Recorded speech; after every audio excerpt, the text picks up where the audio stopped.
Hey guys, oh, it's slanted. Right. Hey guys, it's Kenzie. Welcome back to my channel. So in today's video, I'm so excited because we're doing another little Bible study. I haven't done one of these in forever, and so I'm very excited to be getting back into this.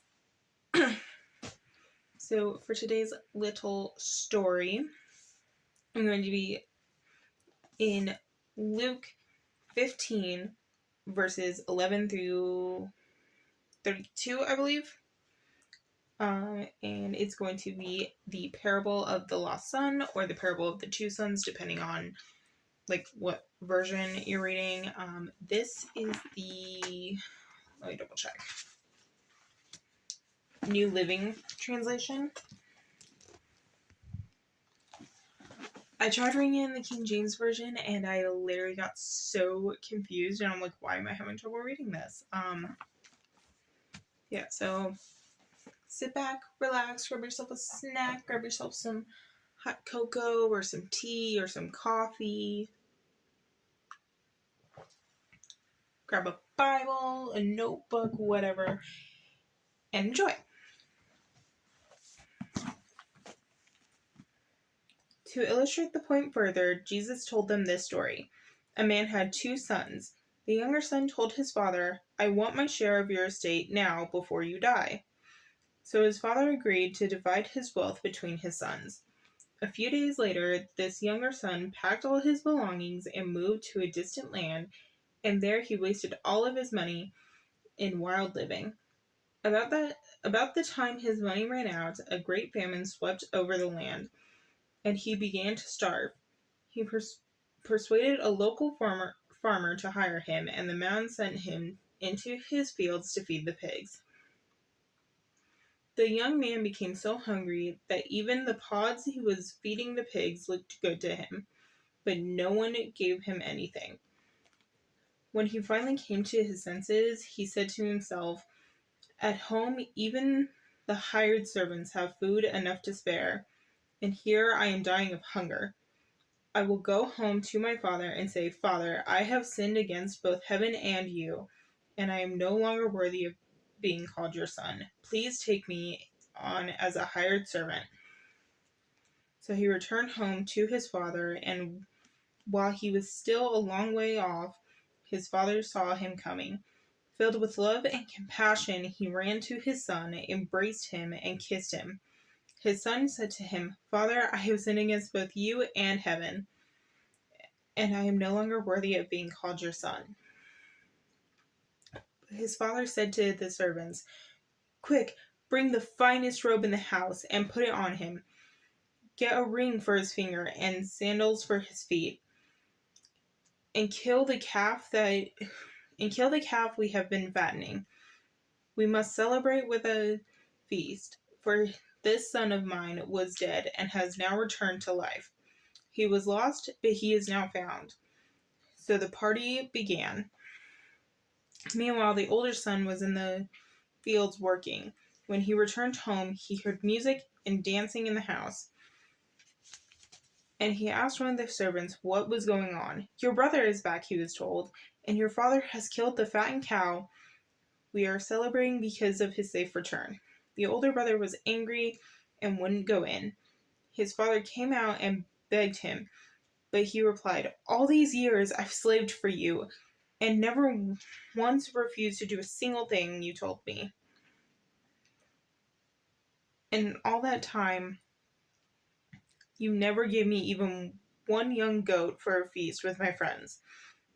Yet when this son of yours comes back after squandering your money on prostitutes, you celebrate by killing the fattened calf.' His father said to him, 'Look, dear son, you have always stayed by me, and everything I have is yours. We had to celebrate this happy day, for your brother was dead and has come back to life. He was lost, but now he is found.'"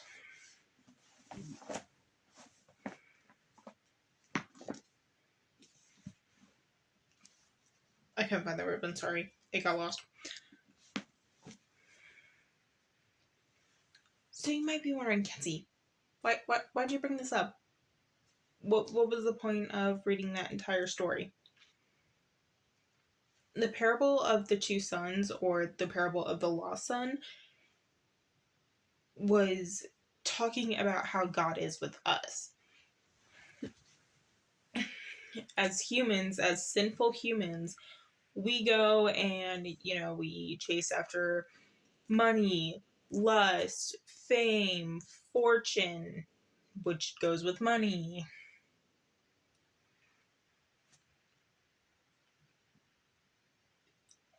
But God doesn't sit there and go, yeah, they're, doing all that.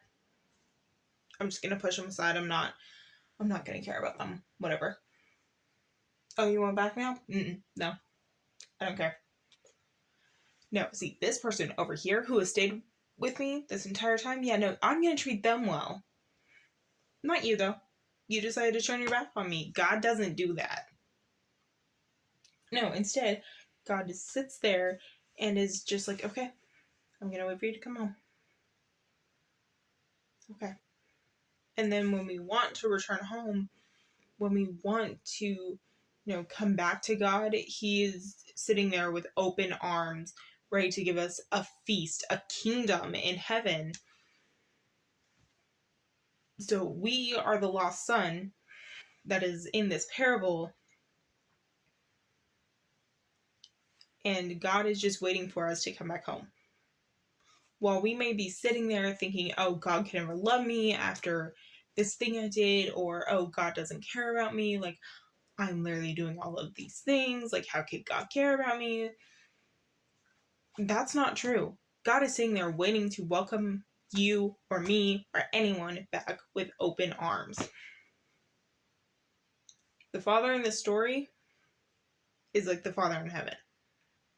The Son in this story is like us. So don't be shy. Go back. Go back home. God's waiting for you. He's waiting there with open arms. Big open arms. Just ready to be like, come here. I got you. So yeah, I know this was a short video and everything, but yeah, that's what I wanted to do for this week's video, because I haven't done a full-on Bible study or anything like that in a while, so I thought it would be fun to go ahead and do one. But yeah, I hope you guys enjoyed this video. I hope you all have a good day, night, evening, whatever time of day you are watching this. Jesus loves you, so does God, and so do I. And bye!